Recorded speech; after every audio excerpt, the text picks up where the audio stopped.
Hello students, NCERT science class 8 के इस video में आपका स्वागत है। स्टूडेंट, इस वीडियो में हम क्लास 8 साइंस के चैप्टर 8 कोशिका संरचना एवं प्रकार यानी सेल स्ट्रक्चर एंड फंक्शंस के बारे में स्टडी करेंगे। इस वीडियो में पूरे चैप्टर को topic wise step by step बारीकी से समझाया गया है। इस वीडियो को देखने के बाद आपकी किसी भी प्रकार की कोई कंफ्यूजन नहीं रहेगी। तो आइए इस वीडियो को हम शुरू करते हैं। चलिए चैप्टर को एकदम हम बेसिक लेवल से शुरू करते हैं ताकि समझने में किसी प्रकार की कोई कठिनाई ना हो। हम अपने चारों ओर दो प्रकार की वस्तुएं देखते हैं, सजीव तथा निर्जीव। ये तो आपने पिछले क्लास में भी पढ़ा है कि हम अपने चारों ओर दो प्रकार की वस्तुएं देखते हैं। कुछ वस्तुएं सजीव होते हैं जबकि कुछ अन्य वस्तुएं निर्जीव होते हैं। वे सभी वस्तुएं जिसमें जीवन हो सजीव कहलाते हैं, जैसे कुत्ता, बिल्ली, पौधे, चींटी, मनुष्य इत्यादि। कुछ ऐसे वस्तुएं हैं हमारे चारों ओर जिसमें जीवन विद्यमान होता है और ऐसे वस्तुओं को हम सजीव कहते हैं। उदाहरण के तौर पर हम ले सकते हैं कुत्ता, बिल्ली, पौधे, चींटी, मनुष्य इत्यादि।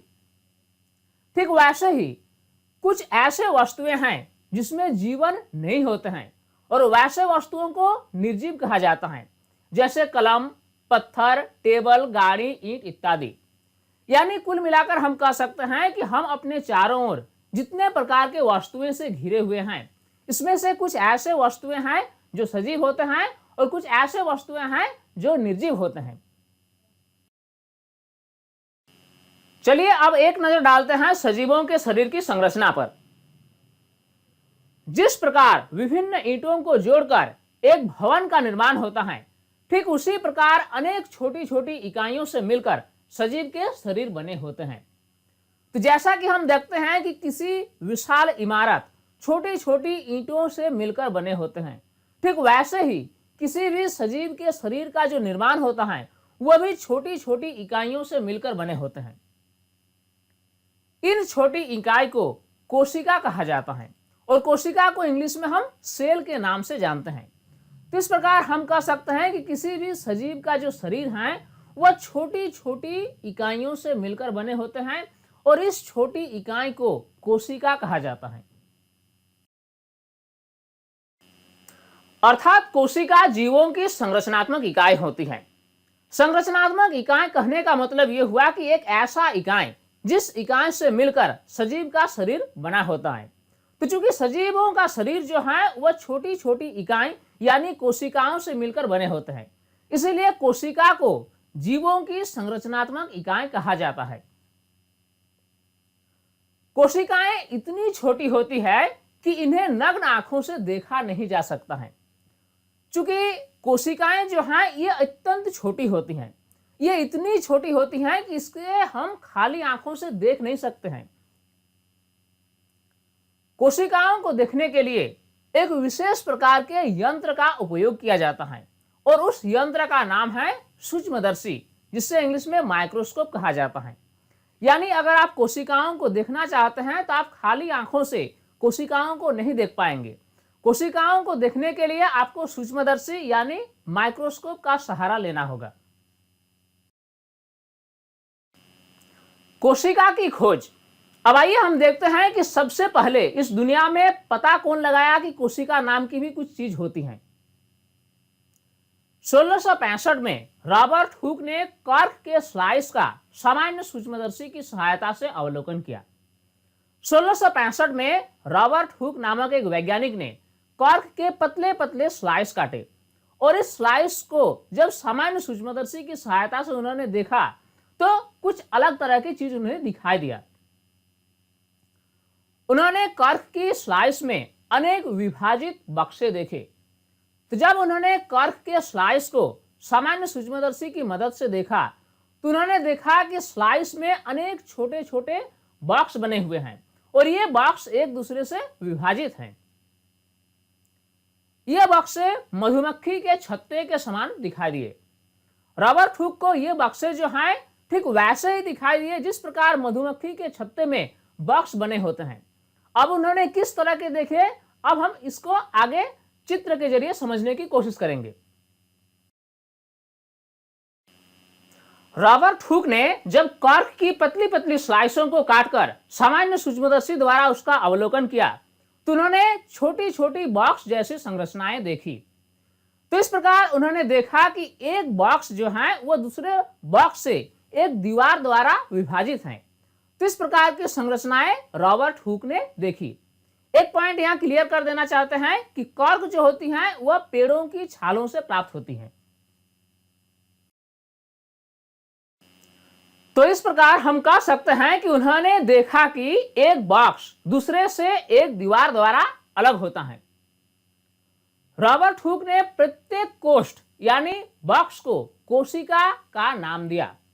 उन्होंने जो चित्र देखे उसमें जो बक्सा उन्हें दिखाई दिया, प्रत्येक बॉक्स का नाम उन्होंने कोशिका दिया और कोशिका को इंग्लिश में सेल कहा जाता है। यानी ये क्वेश्चन एक इंपॉर्टेंट क्वेश्चन है और अक्सर कंपटीशन में पूछा जाता है कि कोशिका शब्द का प्रतिपादन किसने किया। तो कोशिका शब्द का जो नामकरण है ये रॉबर्ट हुक ने ही किया। अगला इंपॉर्टेंट पॉइंट है कि वास्तव में रॉबर्ट हुक ने मृत कोशिका देखी थी। तो रॉबर्ट हुक ने जिस कॉर्क की स्लाइस को लेकर सूक्ष्मदर्शी द्वारा अवलोकन किया, वास्तव में उस कॉर्क में मृत कोशिकाएं थी, यानी उन्होंने मृत कोशिकाओं का अवलोकन किया। अगला टॉपिक है सजीवों में कोशिकाओं की संख्या। यह आपके मन में एक जिज्ञासा होती होगी कि आखिर सजीवों के शरीर में कितनी कोशिकाएं होती है। एक लंबे वृक्ष अथवा हाथी के शरीर में अरबों खरबों की संख्याओं में कोशिकाएं हो सकती हैं। यानी कोशिकाएं जो हैं वह इतनी छोटी होती हैं कि अगर एक हम लंबे वृक्ष का उदाहरण ले या फिर एक हाथी के शरीर का उदाहरण ले तो उसमें हमें अरबों खरबों की संख्या में कोशिकाएं मिलेंगी। मनुष्य के शरीर में भी खरबों कोशिकाएं हो सकती हैं।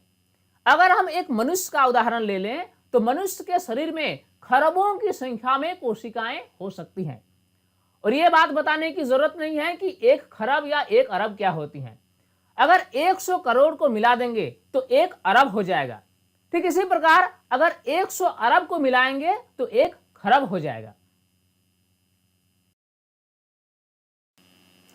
यह एक इंपॉर्टेंट पॉइंट है। विभिन्न कोशिकाओं की आकृति एवं आकार भिन्न भिन्न हो सकती हैं। देखिए जितने भी तरह की कोशिकाएं हैं सभी कोशिकाओं की आकृति और आकार अलग अलग हो सकती हैं। यह कोई जरूरी नहीं कि दुनिया की हर तरह की कोशिकाएं की आकृति और आकार एक जैसी हो। वास्तव में होता क्या है कि अपने कार्य के अनुसार विभिन्न प्रकार की कोशिकाओं की आकृति और आकार अलग अलग हो सकती है। अगला महत्वपूर्ण टॉपिक है बहुकोशिक एवं एक कोशिक जीव। देखिए पृथ्वी में अनेक तरह की जीव मौजूद हैं। इनकी संख्या बहुत ज्यादा है। हम अपने चारों ओर विभिन्न प्रकार के जीवों को देख पाते हैं। कुछ ऐसे भी जीव होते हैं जो अत्यंत छोटे होते हैं जिन्हें हम देख नहीं पाते हैं। तो यानी कुल मिलाकर जितनी भी जीव हैं पृथ्वी पर सभी जीवों को 2 भागों में बांटा गया है। एक को कहा जाता है बहुकोशिक जीव और दूसरे प्रकार के जीव को कहा जाता है एक कोशिक जीव। वह जीव जिनका शरीर एक से अधिक कोशिकाओं का बना होता है बहुकोशिक जीव कहलाते हैं। देखिए वैसे जीव यानी वैसे सजीव जिनके शरीर एक से अधिक कोशिकाओं से बना होता है तो वैसे सजीव को हम बहुकोशिक जीव या फिर इंग्लिश में मल्टी सेलुलर ऑर्गेनिज्म के नाम से जानते हैं। उदाहरण के तौर पर हम ले सकते हैं पौधे, हाथी, मनुष्य, कीट इत्यादि। बहुकोशिक जीवों के अलावा इस दुनिया में कुछ ऐसे जीव भी हैं जिनका शरीर केवल एक ही कोशिका का बना होता है। ऐसे जीव को एक कोशिक जीव कहते हैं। यानी वैसे जीव जिसका शरीर केवल एक ही कोशिकाओं का होता है तो उस तरह के जीव को हम एक कोशिक जीव या फिर इंग्लिश में यूनिसेलुलर ऑर्गेनिज्म के नाम से जानते हैं। उदाहरण के तौर पर हम ले सकते हैं अमीबा, पैरामीशियम इत्यादि। अब देखिए अमीबा जो है ये एक कोशिक जीव है, यानी इसकी शरीर जो है वह केवल एक कोशिका का बना होता है। ठीक वैसे ही पैरामीशियम जो है वह भी एक कोशिक जीव है, यानी उसका भी शरीर जो है वह केवल एक कोशिका का ही बना होता है। यानी कहने का मतलब यह हुआ कि अमीबा और पैरामीशियम जैसे जीव इतने छोटे होते हैं कि इनको हम खाली आंखों से देख नहीं पाएंगे। यह एक अमीबा का चित्र है। अमीबा एक कोशिक जीव है, यानी इसका शरीर केवल एक कोशिका का ही बना होता है। एक इंपॉर्टेंट पॉइंट है कि अमीबा का चित्र बनाना काफी आसान है, क्योंकि जो चित्र हमें बुक्स में दिखाई देती है कोई जरूरी नहीं कि हम ऐसा ही चित्र बनाएं, क्योंकि अमीबा की कोई निश्चित आकृति नहीं होती है। ये अपनी आकृति स्थिति के अनुसार चेंज करती रहती है, इसीलिए अमीबा का चित्र बनाना काफी आसान होता है। अमीबा की कोशिकाओं में अंगुली जैसी संरचनाएं अक्सर निकलती हैं।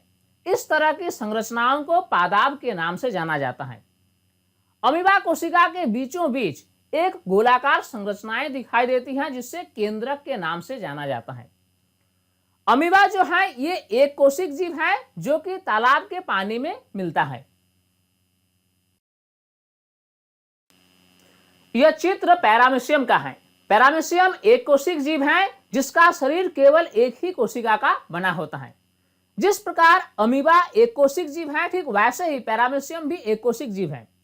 चूंकि अभी हमने डिस्कस किया कि अमीबा की आकृति निश्चित नहीं होती है, उसकी आकृति बदलती रहती है, इसीलिए अमीबा का चित्र बनाना आसान है।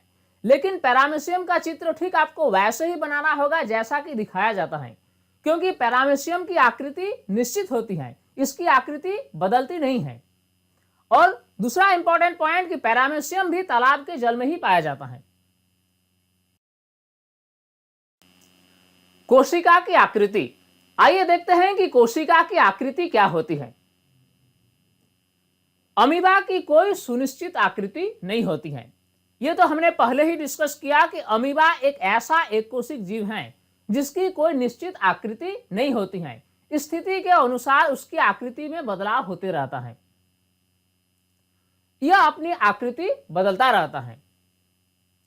इसके मुख्य शरीर से बाहर की ओर पादाब उभरते हुए दिखाई देते हैं। तो अमीबा के मुख्य शरीर से अंगुली जैसी संरचनाएं निकलती हैं। इस तरह की संरचना को पादाब के नाम से जाना जाता है। यह पादाब अमीबा को भोजन अधिग्रहण और चलने में मदद करती है। तो यहां पर हम लिख सकते हैं यह पादाब गति अथवा भोजन का अधिग्रहण करते समय बनते एवं बिगड़ते रहते हैं। मनुष्य के रक्त में पाई जाने वाली श्वेत रक्त कोशिकाएं यानी WBC की आकृति भी बदल सकती है। अब देखिए, एक क्वेश्चन अक्सर पूछा जाता है कि दो कोशिकाओं का नाम बताओ जिसकी कोई निश्चित आकृति नहीं होती है, उसकी आकृति बदलती रहती है। तो पहला तो होगा अमीबा और दूसरा होगा श्वेत रक्त कोशिकाएं यानी WBC, क्योंकि WBC जो है इसकी भी आकृति बदलती रहती है। WBC एक कोशिका है, जबकि अमीबा एक पूर्ण विकसित जीव है जिसका स्वतंत्र अस्तित्व होता है। अब देखिए, WBC जो है वह किसी सजीव के एक कोशिका है। यानी अगर हम मनुष्य का उदाहरण ले लें तो मनुष्य के शरीर में WBC पाए जाते हैं, यानी WBC जो है उसका स्वतंत्र अस्तित्व नहीं होता है। लेकिन अगर हम अमीबा की बात करें तो अमीबा एक पूर्ण विकसित जीव है जिसका स्वतंत्र अस्तित्व होता है। यानी अमीबा की कोशिका स्वतंत्र रूप से जिंदा रह सकता है, लेकिन मनुष्य की WBC स्वतंत्र रूप से जिंदा नहीं रह सकता है। यह WBC तभी जिंदा रह सकता है अगर ये मनुष्य के शरीर के अंदर रहे तो। अगला पॉइंट है मानव की विभिन्न प्रकार की कोशिकाएं, जैसे रक्त कोशिकाएं, पेशी कोशिकाएं या फिर तंत्रिका कोशिकाओं की आकृति उनके विशिष्ट कार्यों से संबंधित हैं। यह बात तो हमने पहले ही डिस्कस किया कि किसी भी कोशिका की आकृति उनके कार्यों से संबंध रखती है। यानी कोशिका की जैसी कार्य उसी अनुसार उसकी आकृति होगी। कोशिकाएं सामान्यतः गोलीय, चपटी गोल अथवा लंबी होती है। तंत्रिका कोशिका लंबी एवं शाखान्वित होती हैं, जो संदेशों का स्थानांतरण करती हैं, जिसके द्वारा शरीर में नियंत्रण एवं समन्वय का कार्य होती है। चूंकि तंत्रिका कोशिका जो है ये लंबी कोशिकाएं होती हैं और ये शाखान्वित होती हैं, यानी इसमें ब्रांच निकली हुई रहती हैं। और इस तरह की कोशिका का मुख्य कार्य संदेशों को एक स्थान से दूसरे स्थान तक पहुंचाना। आप एग्जाम्पल ले लें कि आप पढ़ रहे हैं, अगर आपके शरीर पर किसी भाग में चिट्टी काटे तो उसका एहसास आपको होता है। तो चिट्टी काटने का संदेश आपके शरीर के किसी अंग से मस्तिष्क तक पहुंचाने का कार्य तंत्रिका कोशिका ही करती है। यानी तंत्रिका कोशिका जो है वह संदेशों का स्थानांतरण करती है। अब आइए देखते हैं कि तंत्रिका कोशिका का चित्र किस तरह का होता है। यह है तंत्रिका कोशिका का चित्र। तंत्रिका कोशिका लंबी कोशिका होती है जो कि शाखान्वित होती है, यानी इसमें से ब्रांच निकली हुई रहती हैं। अब ये तंत्रिका कोशिकाएं जो हैं इसका मुख्य कार्य संदेशों का स्थानांतरण करना होता है। यह गोलाकार रक्त कोशिकाओं का चित्र है। हमारी रक्त की कोशिकाएं गोलाकार होती हैं, जैसा कि लाल रक्त कोशिकाएं। यह चित्र है तर्करूपी पेशी कोशिका की, यानी हमारी मसल सेल्स की। इस तरह की कोशिकाओं की दोनों सिरे पतली होती हैं जबकि बीच में मोटी होती हैं। इस तरह की आकृति को तर्करूपी कहा जाता है, यानी हमारी पेशी कोशिकाएं जो हैं वह तर्करूपी होती हैं। तो इस प्रकार विभिन्न प्रकार की कोशिकाओं की आकृति को हमने देखा और हमने ये देखा कि कोशिकाओं की आकृति अपने कार्यों के अनुसार अलग अलग होती है।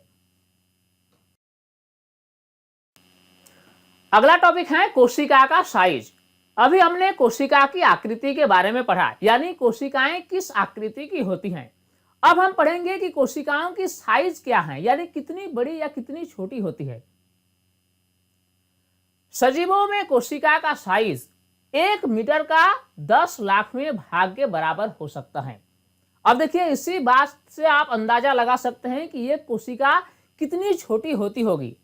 अगर 1 मीटर लंबाई को हम 10 लाख बराबर भागों में बांटे तो एक इकाई जितनी छोटी होगी एक कोशिका का साइज भी वैसा ही होगा।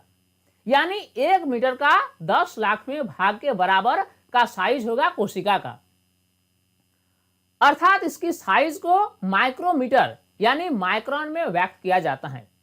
देखिए, कोशिका जो है इतनी छोटी होती है कि इसकी साइज को नापने के लिए हमें माइक्रोमीटर का सहारा लेना पड़ता है। माइक्रोमीटर एक इकाई है, जिस प्रकार सेंटीमीटर, मीटर या मिलीमीटर एक इकाई है दूरी का, ठीक वैसे ही माइक्रोमीटर जो है वह भी दूरी का एक इकाई है। और इस माइक्रोमीटर को एक अलग नाम से भी जाना जाता है, जिसको कहा जाता है माइक्रोन। यानी कोशिका की साइज को माइक्रोमीटर या फिर माइक्रोन में व्यक्त किया जाता है। ये पॉइंट इंपॉर्टेंट है और इस पॉइंट से अक्सर कॉम्पिटिटिव एग्जाम में क्वेश्चन पूछा जाता है। क्वेश्चन ऐसा रहता है कि कोशिका की साइज को किस इकाई में मापा जाता है। ऑप्शन आपका रहेगा मिलीमीटर, सेंटीमीटर, इंच या कुछ भी रह सकता है। उसमें एक ऑप्शन आपका रहेगा माइक्रोमीटर या फिर माइक्रोन। तो इसका सही जवाब होगा कि कोशिका की साइज को हम माइक्रोमीटर या फिर माइक्रोन में व्यक्त करते हैं। अब देखिए, एक माइक्रोन यानी एक माइक्रोमीटर, उसको हम कैसे लिखेंगे ना, म्यू एम लिखेंगे, क्योंकि माइक्रोन को जो है म्यू द्वारा इंडिकेट किया जाता है। तो किसी भी कोशिका की साइज को माइक्रोमीटर द्वारा व्यक्त किया जाता है। अब एक माइक्रोमीटर कितनी छोटी होती है आप देख लीजिए।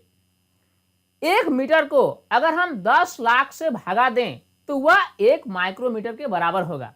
यानी हम लिख सकते हैं कि 1 माइक्रोमीटर इज इक्वल टू होगा 10⁻⁻6 मीटर।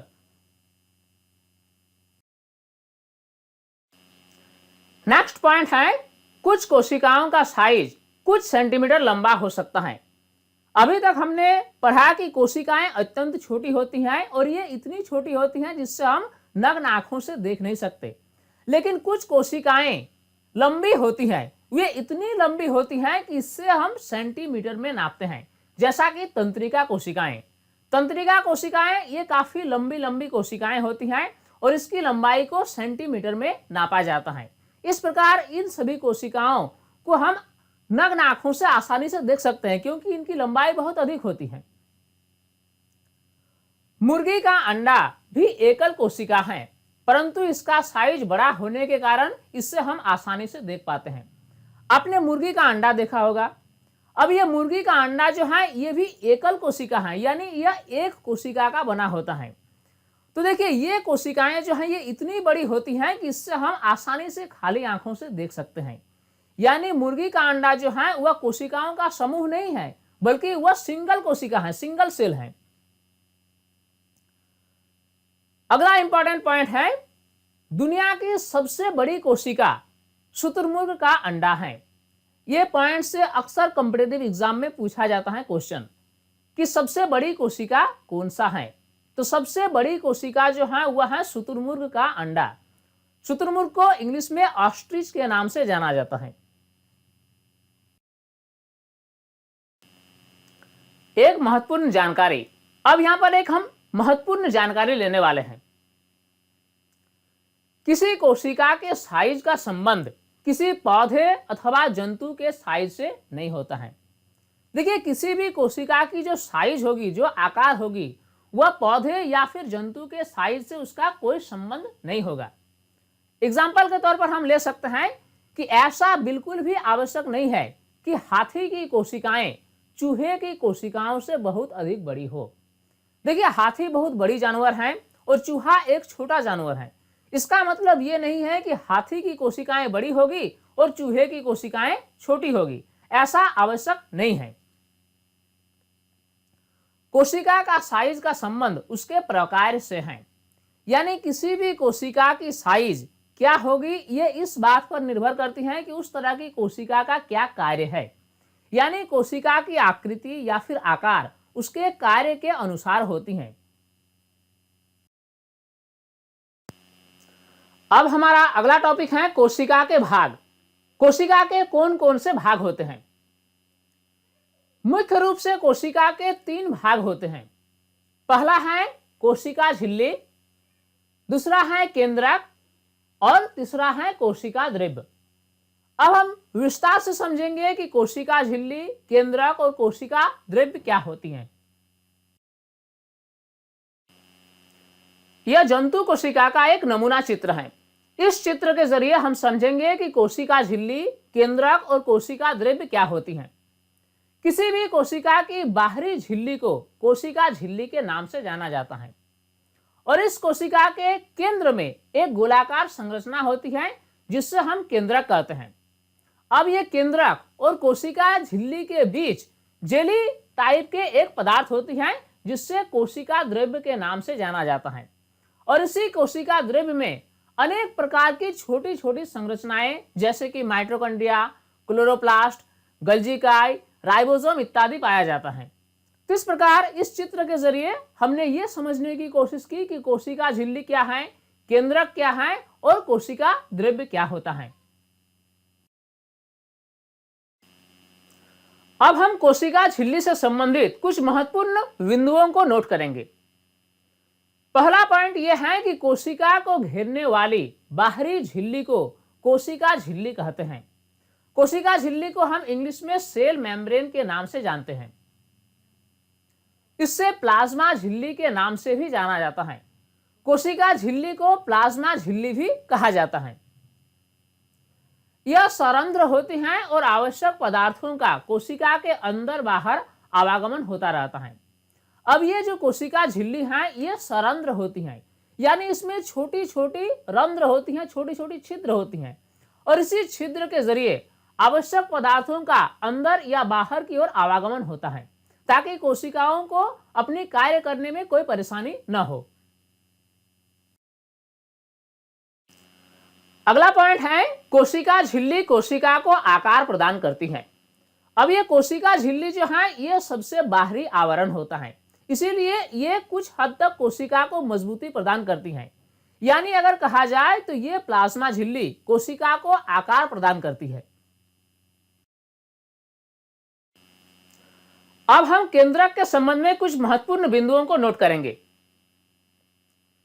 कोशिका के केंद्र में घनी एवं गोलाकार संरचना होती है जिससे केंद्रक कहते हैं।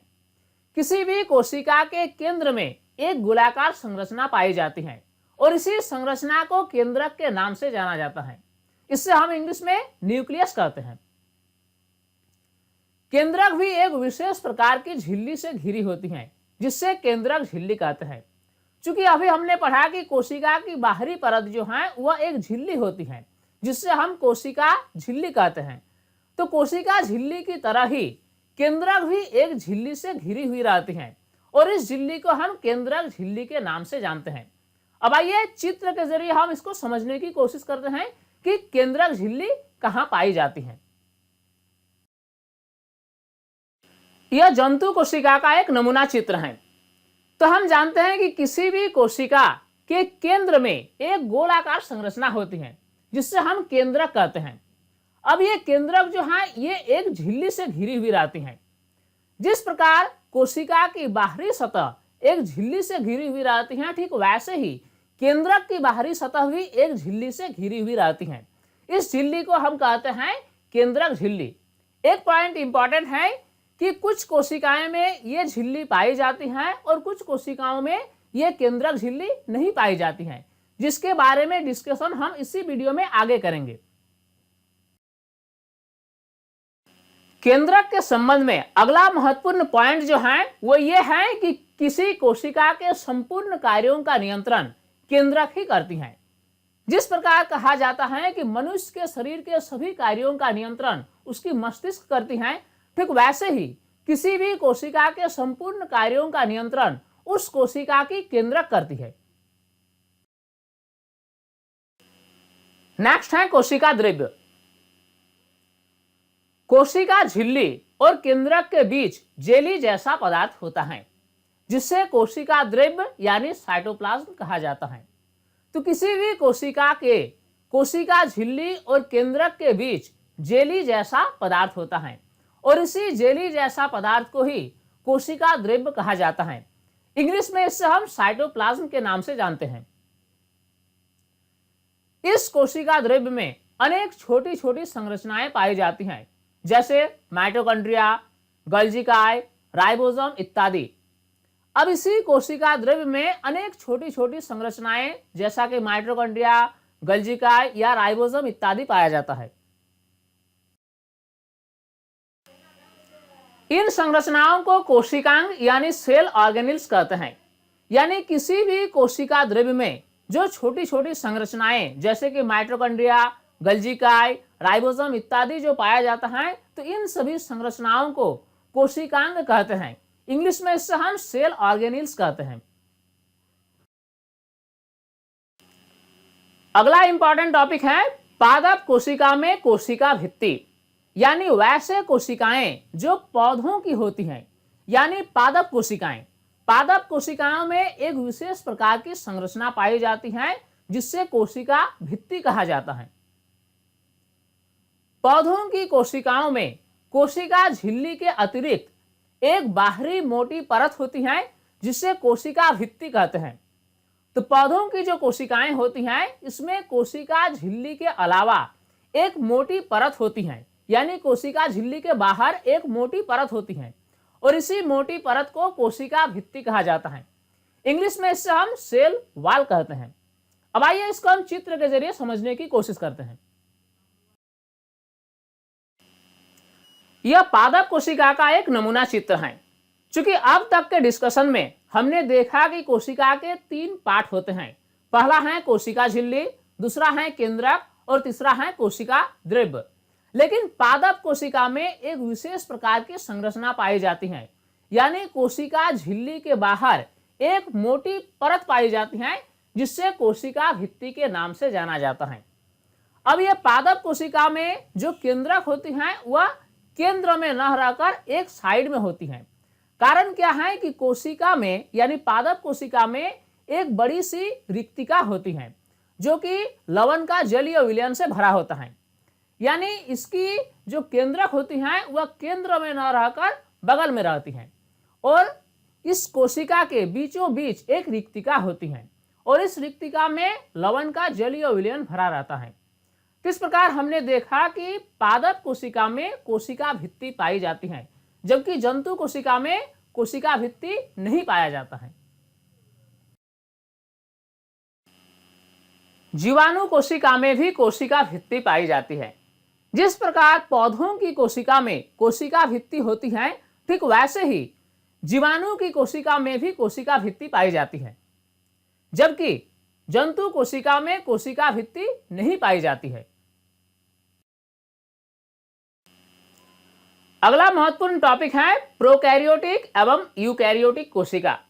आपने प्रोकैरियोटिक और यूकैरियोटिक शब्द का नाम सुना होगा, लेकिन इस वीडियो में हम इसको स्पष्ट करना चाहेंगे कि किस तरह की कोशिकाएं प्रोकैरियोटिक कोशिका कहलाती हैं और किस तरह की कोशिकाएं यूकैरियोटिक कोशिका कहलाती हैं। चूंकि इसी वीडियो में पहले हम डिस्कस किए कि केंद्रक जो है एक झिल्ली से घिरी हुई रहती है, जिससे केंद्रक झिल्ली कहते हैं। साथ में हमने ये भी कहा कि कुछ कोशिकाओं में ये झिल्ली पाई जाती है, जबकि कुछ कोशिकाओं में ये झिल्ली नहीं पाई जाती है। इसी के आधार पर कोशिकाओं को दो भागों में बांटा गया है, यानी प्रोकैरियोटिक कोशिका और यूकैरियोटिक कोशिका। कुछ ऐसी कोशिकाएं हैं जिनमें केंद्रक बिना झिल्ली का होता है। कुछ ऐसे कोशिकाएं आपको जीव जगत में मिलेंगे जिसमें कोशिका के अंदर केंद्रक जो होगा वह बिना झिल्ली का होगा। इस प्रकार की कोशिकाओं को प्रोकैरियोटिक कोशिका कहते हैं, यानी वैसे कोशिका जिसमें केंद्रक तो होगा लेकिन केंद्रक झिल्ली से घिरा हुआ नहीं रहेगा, तो ऐसे कोशिका को प्रोकैरियोटिक कोशिका कहा जाएगा। प्रोकैरियोटिक कोशिका का सबसे अच्छा उदाहरण है जीवाणु कोशिका या फिर नील हरित शैवाल कोशिका। इस प्रकार के जीवों को प्रोकैरियोट्स कहते हैं, यानी वैसे सजीव जिसके शरीर में प्रोकैरियोटिक टाइप का कोशिका मौजूद होता है, वैसे जीवों को हम प्रोकैरियोट्स के नाम से जानते हैं। जबकि कुछ ऐसी कोशिकाएं हैं जिनमें केंद्रक एक झिल्ली से घिरी होती हैं, जिससे केंद्रक झिल्ली कहते हैं। आपको जीव जगत में ऐसे बहुत से कोशिकाएं मिलेंगे जिसमें केंद्रक भी होगा और वह केंद्रक झिल्ली से घिरी हुई रहेगी। तो इस तरह के झिल्ली को केंद्रक झिल्ली कहते हैं। इस प्रकार की कोशिकाओं को यूकैरियोटिक कोशिका कहा जाता है, यानी वैसे कोशिका जिसमें केंद्रक एक झिल्ली से घिरी हुई होगी, वैसे कोशिका को हम यूकैरियोटिक कोशिका कहेंगे। यूकैरियोटिक कोशिका का उदाहरण है सभी पौधे एवं जंतु की कोशिकाएं, यानी पेड़ पौधों की कोशिका या फिर किसी भी प्रकार की जंतु की कोशिकाएं जो हैं, ये यूकैरियोटिक प्रकार की कोशिकाएं हैं। इस प्रकार के जीवों को यूकैरियोट्स कहते हैं, यानी वैसे सजीव जिसके शरीर में यूकैरियोटिक प्रकार की कोशिकाएं हो, तो वैसे सजीवों को हम यूकैरियोट्स कहते हैं। अब आइए एक नजर हम डालते हैं कोशिका द्रव्य में विभिन्न कोशिकांग पर। चूंकि ये हमने पहले ही डिस्कस किया कि कोशिका द्रव्य में अनेक छोटी छोटी संरचनाएं पाई जाती हैं और इन सभी संरचनाओं को कोशिकांग कहा जाता है। कोशिका द्रव्य में अनेक छोटी छोटी संरचनाएं पाई जाती हैं, जिससे कोशिकांग यानी सेल ऑर्गेनेल्स कहते हैं। एग्जाम्पल के तौर पर हम ले सकते हैं माइटोकॉन्ड्रिया, गल्जिकाई, राइबोसोम, रिक्टिका, प्लास्टिड इत्यादि। कोशिका द्रव्य में अनेक प्रकार की कोशिकांग मौजूद होती हैं। इसमें से प्रमुख है माइटोकॉन्ड्रिया, गल्जिकाई, राइबोसोम, रिक्टिका, प्लास्टिड इत्यादि। प्लास्टिड विभिन्न रंगों के हो सकते हैं। जो प्लास्टिड हरे रंग के होते हैं उससे क्लोरोप्लास्ट अथवा हरित लवक कहते हैं। इसमें हरे रंग के एक वर्णक होते हैं जिससे क्लोरोफिल कहा जाता है। यानी प्लास्टिड जो है वह विभिन्न रंगों के हो सकते हैं, लेकिन अगर प्लास्टिड हरे रंग का हो तो वैसे प्लास्टिड को क्लोरोप्लास्ट यानी हरित लवक के नाम से जाना जाएगा। यह हरा इसलिए होता है क्योंकि इसके अंदर एक विशेष प्रकार के वर्णक यानी पिगमेंट पाया जाता है जिसे क्लोरोफिल कहा जाता है। और ये क्लोरोफिल एक ऐसा वर्णक है जो प्रकाश संश्लेषण की प्रक्रिया में सहायक होता है। यानी पौधों में प्रकाश संश्लेषण की जो क्रिया होती है वह क्लोरोफिल की उपस्थिति के कारण ही होती है। इसके उपस्थिति के कारण ही पौधों की पत्तियां हरी होती हैं। अब देखिए, पौधों की जो पत्तियां हैं वह हमें हरी दिखाई देती हैं।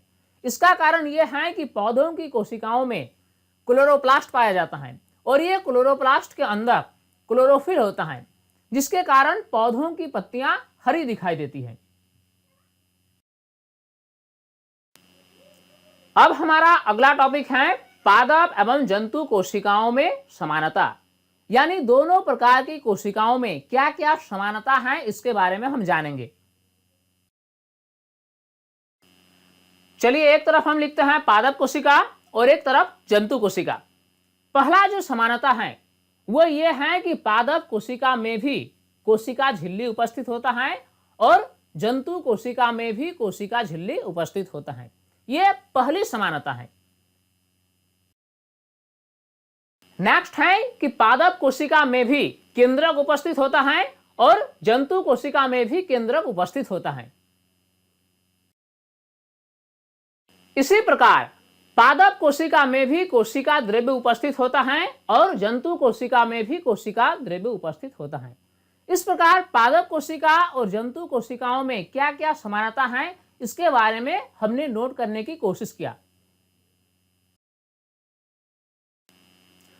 अब आइए देखते हैं कि पादप कोशिका और जंतु कोशिकाओं में क्या अंतर है। पहला अंतर, पादप कोशिका में कोशिका भित्ति उपस्थित होता है, जबकि जंतु कोशिका में कोई कोशिका भित्ति नहीं पाया जाता है। यह है पहला अंतर। नेक्स्ट है कि पादप कोशिका में प्लास्टिड उपस्थित होता है, जबकि जंतु कोशिका में प्लास्टिड उपस्थित नहीं होता है। इसी प्रकार पादप कोशिका में बड़ी रिक्तिका मौजूद होती है, जबकि जंतु कोशिकाओं में छोटी रिक्तिकाएं मौजूद होती हैं।